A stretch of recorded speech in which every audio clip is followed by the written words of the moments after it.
All right, our first fill in the blank is called a scale factor. A scale factor. A scale factor is a ratio that has no units. What are units? Give me an example. Feet, inches, centimeters. So a scale factor doesn't have those. It's unitless.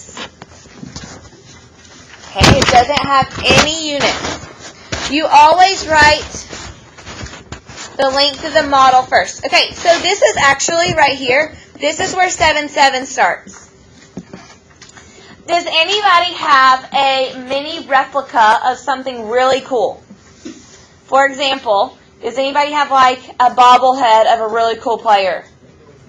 Do you know what I'm talking about? Does it? You have what? What's that? Figurines? Like small models of actual super people? Yeah, like superheroes. Superheroes, right? So you have a model and then you have an actual. Did anybody play with any toy cars when they were little? Anybody have any brothers or sisters and you step on them all the time? No. Like Hot Wheels or like Legos. Have y'all seen? Andrea's like, yep. Have y'all ever seen those Legos where they like put together replicas of buildings and stuff at the mall? Have y'all ever been to the mall? Okay, so what you see at the mall or what you're stepping on at home when your little siblings leave their stuff out everywhere, that is a model. Okay? Your actual is the actual car or the actual building or the actual superhero. So that's what we're doing right here in 7-7. So you're finding a scale factor. What's the difference between my little model and the actual thing? So when you're using models, you always want to put the model on top and then the actual on the bottom. So your replica over the actual thing. You may like cars. Okay, Christian, read this for me. Yep. The miniature replica of a 1923 checker pad is 6.5 inches. The actual length of the car is 13 feet. What is the scale factor? Okay, so here's the deal. We have a model, which is 6.5 inches. And then we have the actual, which is 13 feet. I don't want units, so I need to cancel these units out. I don't want to transform it all into one unit. I want the units to completely cancel out. So, how many feet, or let me ask you this. If there's 1 foot, how many inches are there? Okay. So let's multiply it like this. Trust me, I'm going to show you how this all works out. Now multiply straight across. We're not cross multiplying because there's not an equal sign. There's a multiplication, so multiply straight across. So we get 6.5 inches feet. Trust me, I'll explain. 6.5 times 1 is 6.5. Inches times feet is inches feet. Okay? What's 13 times 12? 156 inches feet. Well, don't these inches cancel? And don't these feet cancel? So are we now unitless? Yeah, we are. So you have 6.5 divided by 156. Plug that in your calculator. I'm never going to use this one. Did you just convert 13 feet into 12 inches? I did. 0.04. I want it as a reduced fraction, not a decimal. It was 1 over 24. Yes, 1 over 24. But I got 3 there. So the model is... So your sentence would look like this. The model is 1/24th of the actual car.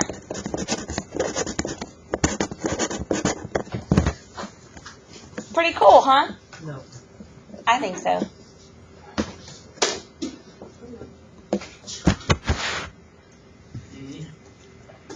Okay. So what we did is we just canceled out the units. So now I don't have any units, which is exactly how I wanted it. Dylan said, well, didn't you just take 13 feet, multiply it by 12 inches, so you have your inches divided by inches? Yes, that's exactly what I did, but it canceled out the units. Okay?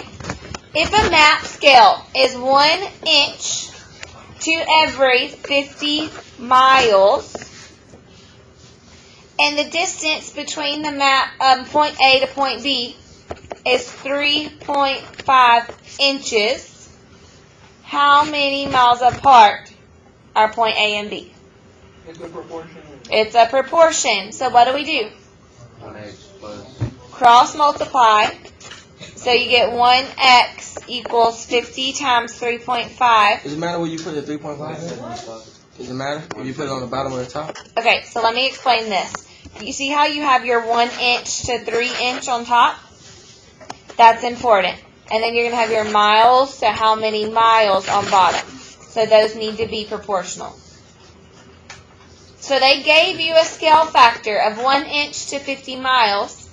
If you're going to technically cover 3.5 inches, do y'all know what this is talking about? Do you remember, like, have your grandparents ever shown you, like, the maps they used to follow before we had cool things like phones? And they have the map. Do you know what I'm talking about? Yes. So, like, in this map, they obviously can't have a map that's 50 miles long, right? So, in the map, there's a scale factor. For every 1 inch on the map, you're going to cover 50 miles. So, if that's true, if this scale factor is true, and they plan on covering 3.5 inches on the map, how many miles will that take them? We'll cross multiply, and our answer is they will travel, or point A and B are how many miles apart? 3.5. How many miles apart? Uh-huh.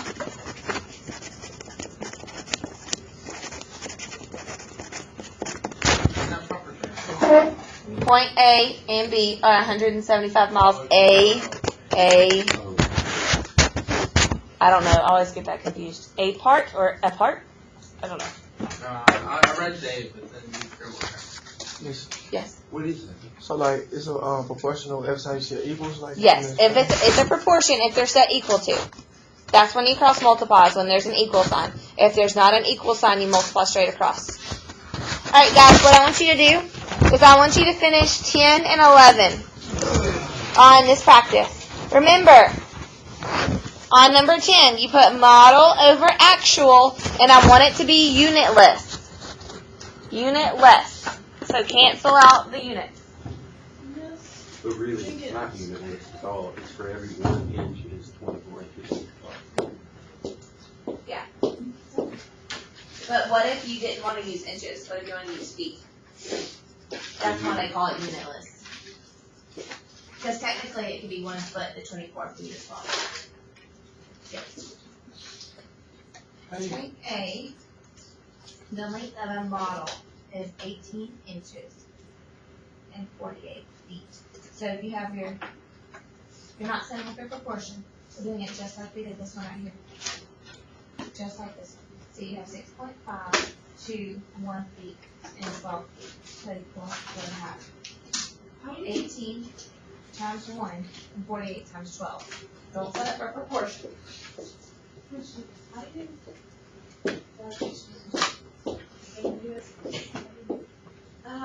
So what they did is for the second fraction because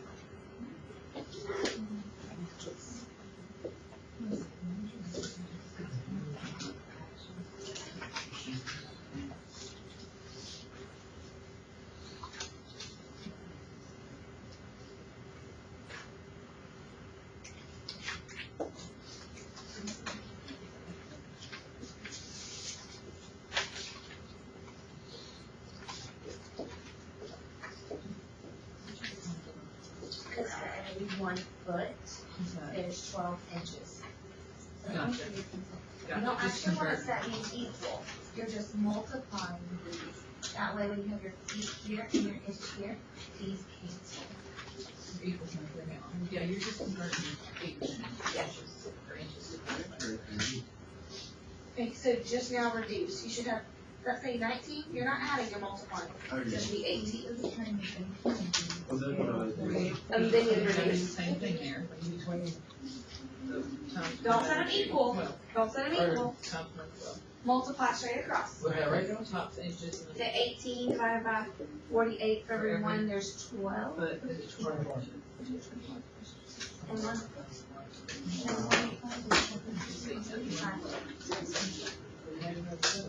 Because in 1 foot, how many inches are there?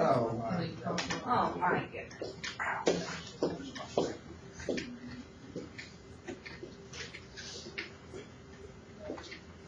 Yes, very good. Start your sentence. Write your sentence. 18 times 12.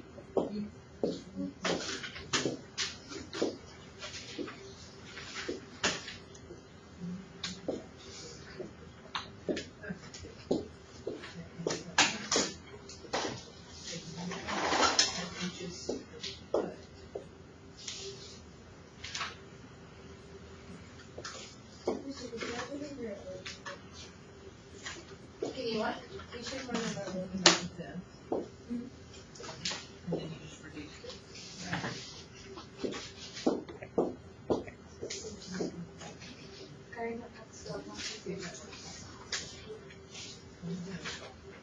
Okay, so write me a sentence.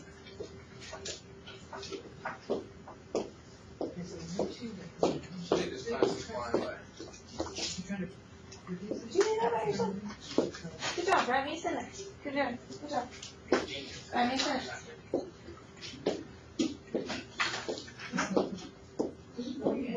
Nice job, guys.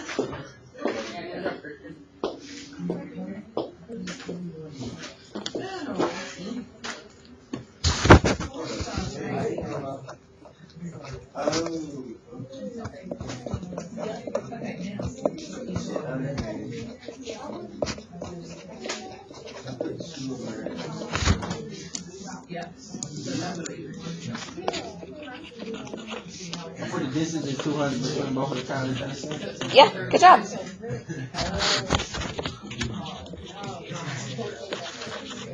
you put 12 and 1 on all of them?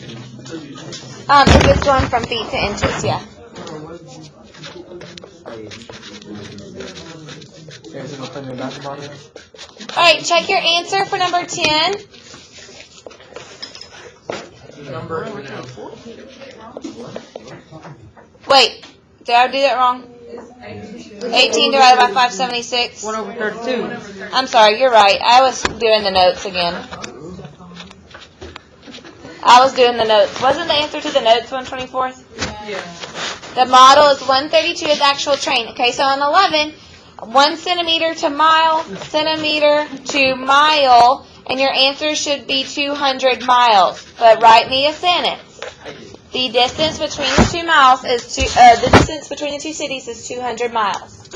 Okay? Wait. Okay. That was good. I thought y'all did really, really well. Great day. Great day. They were going to move on to the next lesson. Why y'all ask that sort of thing? 12 minutes of free time? No way. We can't even, do less than 12. You don't think I can? See, I'm just waiting for You gotta some- talk. See, here's the problem, guys. Here's the problem. Yesterday, the other geometry classes did all of that in one day. And I didn't want to push it. So I'd rather do it this way. I'm just waiting to figure out I'm just waiting to know Summer. I'm talking about, you know how at the end you're going to everything. Still recording. We're gonna do something. I love math, yes. The symbol is moving too slow, so I want to move myself.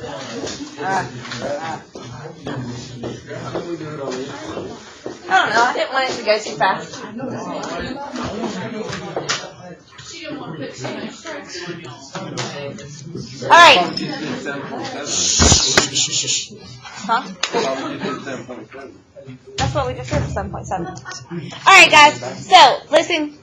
We are moving on to similar polygons. Do not get this confused, listen, with congruent. Congruent and similar are not the same thing. Similar means they have the same shape,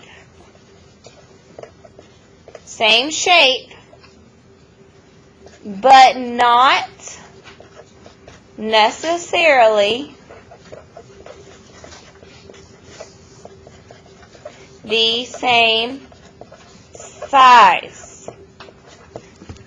Kind of like our models and actuals. They're similar, they're the same shape, but their sizes may range a little bit. Like Damien. Dylan? Dylan. They both have on gray pants and black shirts. Right. They're dressed similar, but not. Not the same. We can, oh, yeah, that's Okay, so here's the deal when it comes to similar polygons. We have a new symbol. This is your new symbol. It's kind of like the congruent symbol, but there's not an equal sign. This is your new symbol for similar. It looks like a congruent sign, but with no equals. Okay, that's the symbol for similar. So what we have to do in order to determine if two polygons are similar is we have to show that all of their angles are the same. And then listen carefully. Their angles have to be the same. And their sides all have to have the same scale factor. So let me show you an example. A is congruent to what? W, because why? They are. They have one angle. B is congruent to? C is congruent to? D is congruent to? Okay, perfect. So we've just shown that all of their corresponding angles are the same. Check. Same, like, Same exact thing. degree. Degree. Now we have to move on to showing that their sides have the same scale factor. So A to B goes with which side over here? W to X. Very good. So it tells you A to B goes with W to X. So if AB is 15, what's W to X? 5. Okay, write this down with me. 15 to 5. Okay, this side, BC, goes with XW. So it's 12 divided by, yeah, you're right. I'm sorry, XY. Do y'all see how I'm just going around? 15 is to 5, 12 is to 4, and notice I'm starting here, and then this one. Here, then this one. Now, DC is 21, and it goes with 7. And then our last side is 18, and it goes with 6. So I'm going to take my calculator, and I'm going to plug all of those in. 15 divided by 5, 12 divided by 4, 21 divided by 7, 18 divided by 6. They're all the same. So their scale factor, which I sometimes use SF, their scale factor is all what? 3. So because they all have a congruent angle and all the sides have the same scale factor, this polygon, ABCD, is similar to WXYZ. So we have to show all of that. All the angles, all the sides are corresponding. Okay, example 1. List all pairs of congruent angles and write a proportion that relates the sides. You want to know a trick? Which trick? You see how it tells you the similarity statement right here? It kind of goes with congruent triangles. If F is first, angle F is congruent to angle, yep. Angle G is congruent to. You see how we're doing that? First, second. H is congruent to the last one, which is L. Okay, so now what I'm going to do is I'm going to go over to these two triangles right here. I'm going to put one rainbow on F and one rainbow on J, 2 on G and 2 on K, 3 on H and 3 on L. Here's the reason I did that. I now have to write a proportion for these sides. I'm not going to put dashes. Why am I not going to put dashes? Because you're not. Because they're not the same. The angles are the only things that are exactly the same. But you see how we're going from one rainbow to two? This side has to be proportioned to one rainbow to two, which is right here. And then right here, 2 to 3, so I'm going to put 2 dots, 2 to 3, is proportioned to 2 to 3, which is right here. And then I have 1 rainbow to 3 rainbows, and it goes with 1 rainbow to 3 rainbows. So now I need you to write what goes with what. I'll do the first one. I'm going to start with here. FG is proportional to what? KJ. KJ or JK, either one. Wherever I put 1 dot equals 1 dot, or 1 dot divided by 1 dot. So now you do 2 to 2 and 3 to 3. Try it.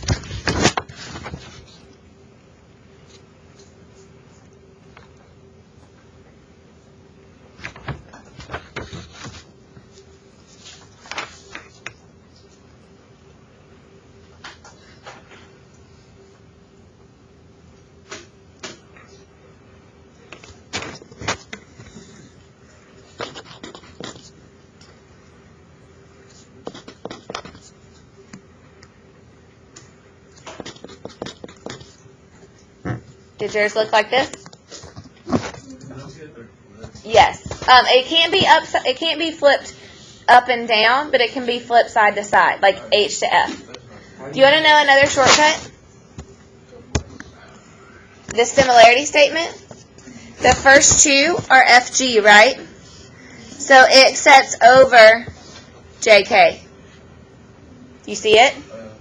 Second 2, GH goes over LK. And then for the last one, you're going to do the first and the last, which is FH, goes with JL. You see how I did that? Okay, we got 5 minutes. Let's finish scale factor real quick.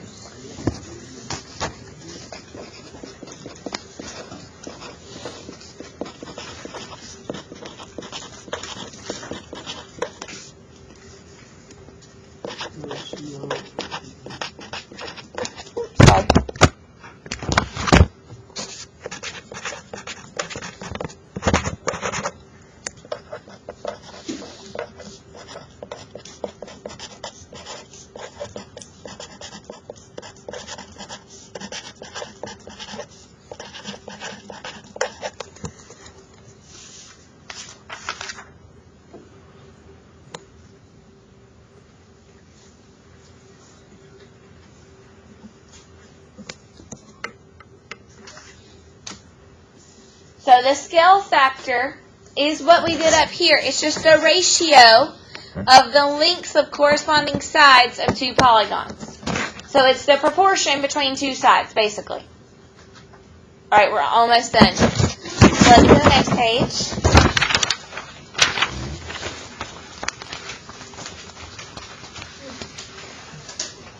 On number 1, what I want you to do, and then we can be done, is I want you to write what angles are congruent, and then write what sides are proportional. Okay? So I should have 3 sets of angles that are congruent, and 3 sets of sides that are proportional. On number 1. Yep, so go down, not the doggy one.